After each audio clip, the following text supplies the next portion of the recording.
I confronted my grandpa's neighbor because she was blasting loud sounds that were scaring our dog, but instead of turning it down, she said my liver looks delicious. Today, she put a dead bird on our doorstep. Posted by you/assignment cold 8106.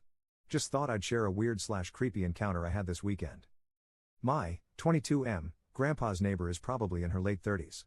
I'm staying with him for a while because of a roommate situation. His property is a few acres, and the neighbor's lot is similar. They are separated by trees. My grandpa has a dog, an old German Shepherd. He's gotten sensitive to noises lately. Here's the problem. The neighbor is a Halloween fanatic.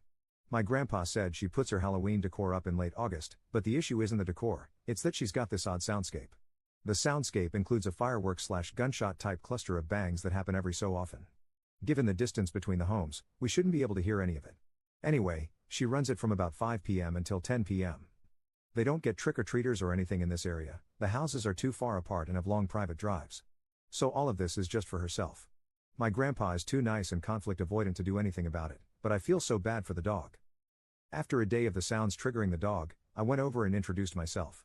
It was my first time meeting her, so I didn't want to immediately launch into my complaint. I went along with some conversation to build rapport. She was extremely chatty at first, asked a lot of questions about me, and even tried to guess my ethnicity. I have a racially ambiguous face, and she wanted to prove she could read my features or whatever.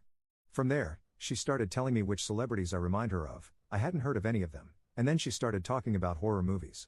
I couldn't get a word in, so I had to interrupt her. I explained about our dog and started with, maybe you could consider using a different soundscape or turning it down? As soon as I brought this up, she got all cold. Her whole demeanor toward me changed, but she did agree to turn it down. She didn't. So I showed up at her door for the second time, yesterday. This is when it got weird. She answered the door in full costume and was putting on a character that she didn't feel the need to drop while talking to me. I tried to let her know I was going to make a noise complaint if she didn't adjust her soundscape. I asked her why she hadn't turned it down, but she ignored my question and instead told me I looked like I had a delicious liver, WTF. It's hard to express how frustrating it was. I said nothing. I just stared at her, irritated, hoping she'd drop the act. Instead of getting serious, she kept the weird voice going and told me, lower your eyebrow, why are you so grumpy? She also tried to reach out slowly to touch my face or something. I just turned around and left. This woman was still in her effing character. She said something after me, but I wasn't able to make it out enough to quote it here. I got home and made a noise complaint.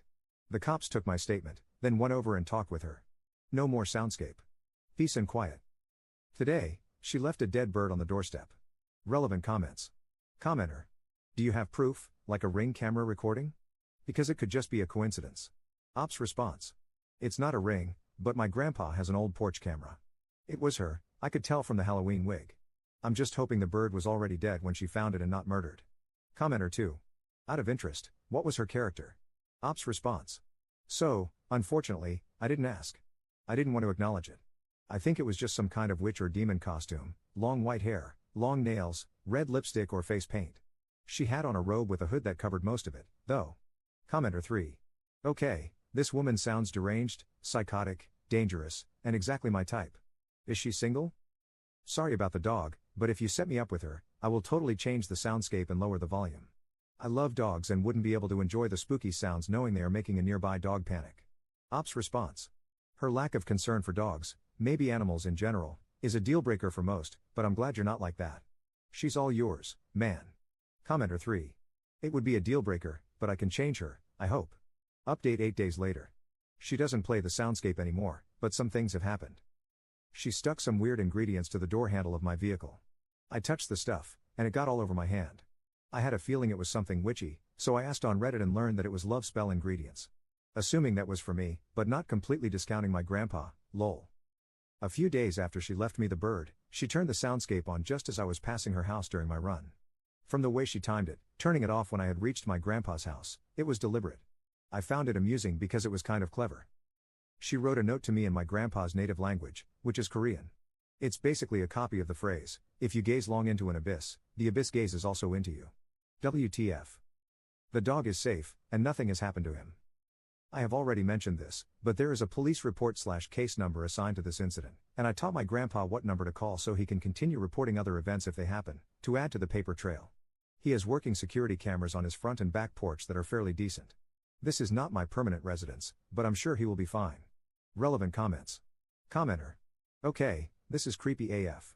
A dead bird I can handle. Creepy Korean notes with cringe Nietzsche quotes? Pants crappingly terrifying. My offer's off the table, sorry. Ops response. You're the guy who wants to date my neighbor, right? Commenter. Lol, I was until I read the part about the note she left in Korean. I'm out. If I were you, I'd get a protective order ASAP. Second update 13 days later. A few people reached out to see if anything happened on Halloween. I was going to wait to provide an update until there was a conclusion, but I'm not sure when that might be. To avoid spamming, I won't be making any other updates until this matter is resolved. To answer the question I received the most, I wasn't at my grandpa's place on Halloween or the following day, but he told me he saw the neighbor in the woods by his property line. She was wearing a costume, something resembling the girl from The Ring. He said he noticed her standing there, facing the house, in the middle of the day on Halloween, but other than that, nothing happened. I was here on Saturday, and that's when she threw a party. It was raining, but you could hear the bass from her music, and there were cars in her driveway. Around 10 p.m., the doorbell rang, and when I answered, it was her, looking just like my grandpa had described, same costume. I couldn't see her face that well through all the hair, but I recognized her voice. She seemed panicked and was speaking so fast I couldn't make out everything she was saying, but the gist of it was that she needed help and wanted me to call an ambulance. Before I could process what was happening or even say anything, she hugged me. It wasn't really a normal hug, but I don't know how else to describe it. Currently, I have an arm sling for an injury, so when she slammed into me, that arm got sandwiched between us, and the sudden pain made me tense up and freeze. I genuinely thought she was in distress and believed her because it seemed different from the time she was acting like some character. I think I said something like, "It's okay, I'll help you," in an attempt to reassure her, and with my free hand, I tried to push her head away. She was clinging to me so hard I didn't know what to do. She was making these weird hiccuping sounds and was covered in something that smelled like diesel. The party was still going, so I just assumed it had something to do with that. Maybe she was intoxicated or under the influence of something. I told her I needed to get my phone so I could make the call. I asked her some questions, but she didn't answer. She eventually calmed down and let me go. She stood by the door, silent. I wanted to get my phone first anyway, but by the time I returned, she was gone. I checked the camera, and it showed she had walked off the porch. The police took 50 minutes to arrive that night. I explained what happened and showed them the porch camera footage. They went to her house for a wellness check, and an ambulance showed up too. They told me to stay at my house, so I didn't go with them. Today, she came by looking normal. She asked why I called the cops on her party and completely denied it was her at my door the other night. I didn't bother with the conversation after that, I just shut the door in her face. Since my last update, she has found my Reddit account, so I won't disclose any next steps. I thought about not posting any more updates altogether, but I felt bad about leaving people hanging. Op in the comments. I'm 6 feet 2 inches, and the top of her head barely reached my shoulder. Her lunge at me was sudden, I don't understand why she did that. I definitely didn't see it coming. I was straining to listen to what she was saying because she was talking so fast and at a low volume.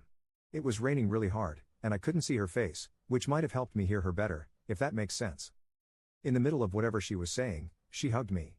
It totally threw me off, but I thought she was in a crisis, and fighting her off wasn't my first instinct. The shooting pain from her pressing into my injury made me freeze up too. All of this happened really fast, and I didn't have time to process anything. When I write it out, it seems like there was time, but there wasn't. In hindsight, the more I think back to how she behaved, she was in character and definitely doing her acting thing all over again. I feel so stupid for falling for whatever that was because I immediately focused on helping. Third update 3 months later. This will be my final update. I'll get the sad part over with first. My grandpa's dog died, from old age, at the end of last year. I was with him when it happened. It was something we were anticipating, so I don't suspect the neighbor at all. My grandpa was devastated though, because they were both old guys together. But he also never went anywhere because of his dog. After the dog died, I convinced my grandpa to go visit my parents with me. TLDR, I, finally, have been granted a protection order, specifically, a court-ordered one, which is why I held off on my update. It was a frustrating experience and more complicated because it involved a neighbor. Additionally, they initially didn't see a significant risk factor. I ended up moving, which I believe helped the process. There has been no contact from her since the order. Some things that happen between updates. 1. There's a homeless guy who has a dog. He's always at this gas station I go to. I decided to find him and donate the jacket our dog used to wear. It was a really nice one from Carhartt. I gave him the jacket, then went inside. When I came out, he told me someone was touching my motorcycle. His description wasn't great, he's a man of few words, and most of them were incoherent, but he did say it was a woman. The CCTV footage was poor quality and low frame rate. The owner let me record the screen with my phone. She either parked out of frame somewhere or had walked, but it looked like it could be her. This entire experience sadly made me realize that I think I'm kinda face blind. It was difficult to tell what she was doing, but it didn't look like much. 2. She called my mom's small business with a fake accent to ask about me. I have no association with the business. I have no idea how she found it. My mom remarried, so even our last names are different. 3. I had roses delivered to me on a few occasions. Ironically, it was the first time I had ever received flowers. I put on welding gloves to throw them in the trash, but when I came home, my grandpa had displayed them in a vase in his house. Explaining stalking to my grandpa has been a struggle, after which he told me that it had nothing to do with the roses. 4. She paid a random person to approach me while I was in a grocery store. This person asked me questions, none of them stood out to me, some I didn't understand.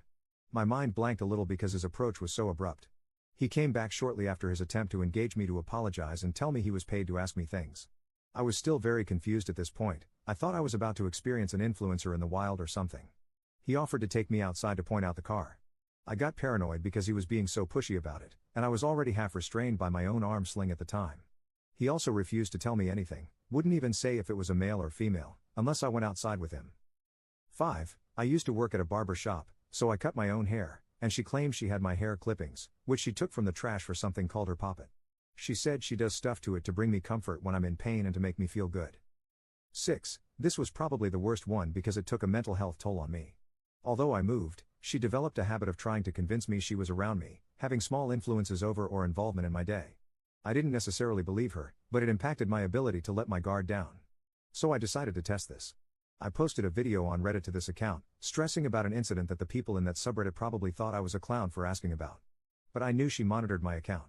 I also suspected she was monitoring my friend's Instagram account, through which she was sussing out information about me and my whereabouts indirectly. I had him post his POV of the same incident I had posted on Reddit. Anyway, I mostly did this to soothe my own paranoia. It felt reassuring to have some kind of proof that she was just making guesses to get under my skin because eventually, I received a cryptic message about how she was responsible for it and that it was just a warm-up. No sweetheart, it was the abyss, gazing right back.